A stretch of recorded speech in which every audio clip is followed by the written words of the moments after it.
Neke atu I te 5 tāngata I kūtere atu ki te hapori paku o Maketu I te rānei ki te poroporo āki I te māngai Māori tuatahi o te whare pāremata a rā ia tā Peter Tapsell. I reira hoki, a ngā hui ia Wade.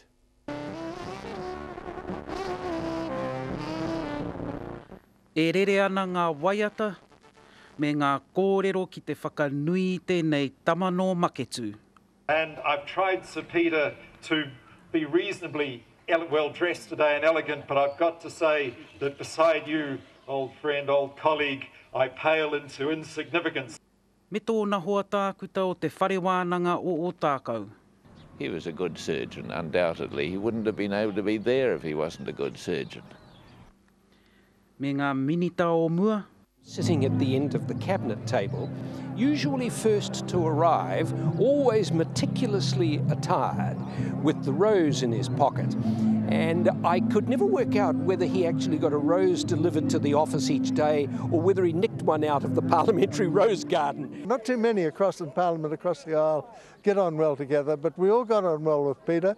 He taught us how we should conduct ourselves in that house with dignity and decency at all times. He was radical in terms of how he saw Maori going forward. He believed, probably ahead of his time, that Maori, individual Maori, should make decisions for themselves. Peter never retired. When he left Parliament at 63, he was too old to go back and be a surgeon, so he took a rundown farm and became a farmer, learned how to ride a horse. Nā parekura horomia I whai I aia. E tai atu tata ki ngā hui nui, pēra tonu a te auahi kore kai paipa.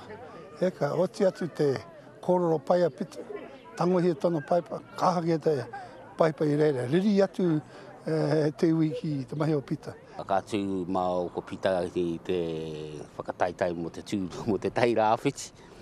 E tahi wā ko putata ko koro matua, e tērā ko te hari hāre ka ki mai e pai noho ki te whai te tahai aia. Ropu pēra a ngā wahine toka I tōra, e tū atu a Pita koro atu mo ko tahi anota mahi mo ngā wahine, noho I te kāinga manaaki tamariki.